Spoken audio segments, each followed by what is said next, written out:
Okay, I think how Kelsey and I started off with at the very beginning was just getting to know each other and finding, everything that Kelsey needed to get her job accomplished in school, where everything was, how to just make her acclimated. And then once we signed up for BITSA, we began our BITSA program. We talked about how we would formally meet and what that would look like and the best times. When, where, how.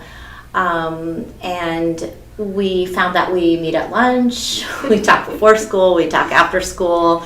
It's a little easier for us because we're in the same school, but we also do emails, chat by text messaging during the weekend, so we're often together.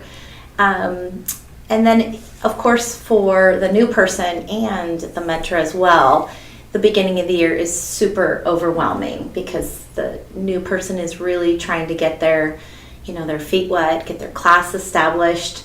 So this can be overwhelming. So I think, and Kelsey, you can chime in, we looked at the book and we kind of assessed where we were both good at. Yeah, we kind of highlighted through and picked, what things I already felt pretty confident in, and then what things I felt like I could really benefit the students doing, kind of what they needed to set the pace in the classroom, like kind of where I was weak. Yeah, and I think what I appreciated about Kelsey too is we talked about how this could be overwhelming, and there's in all of the areas of the book that we go through during the year, there are many areas. So let's pick the one that would be most personal, that would really be beneficial to help her as a person in her classroom right here and right now. Yeah. Because a lot of these things were globally things that we all wanted to work on, but rather than pick one of those just to pick it, you were really good on honing in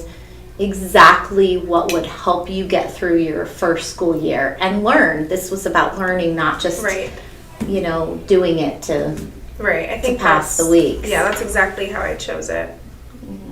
Yeah, I wanted something that would feel good to me to get done, not something that felt like extra work, and just something that really my students can benefit from too. I didn't want to throw them for a loop just because I wanted to try some really cool thing. I just, I think it's really best to pick something that's best for you as a new teacher, what maybe you already have a little bit of experience on that you want to master, or, nothing too overwhelming that's going to stress you out. There's already so much going on at the beginning of the year. Yeah, and we went from the goals in here, but then it got very narrow and personal to how it best benefited Kelsey. And I think we met so much more because it was helping you in your classroom, and it didn't really feel like we were, fulfilling an assignment because it was everything I to get. I needed get it. us through the day. Management, yeah, totally. So I think I picked what was most accessible to me, something that could really benefit not only my students, but something that I could really get a grasp on. I picked transitions because for me, I noticed that's when things got wild. Like kids would run into the door, they would just shuffle around, they'd bump into each other. That's when we always had issues. So I wanted something that we could kind of go smooth through. And that's when I went to Debbie, because I'm like, what am I going to have them do? Skip, walk, hop on one foot? I don't know. And she said, well, you can pull sticks and excuse them one at a time. You can, have them, ask them a question to be excused, and then it kind of slows down the pace.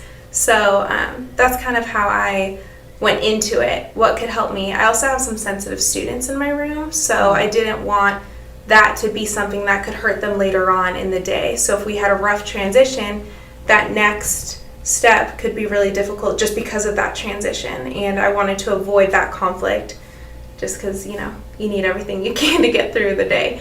So I picked transitions just to help me really just keep a smooth, even pace throughout the day in between different parts.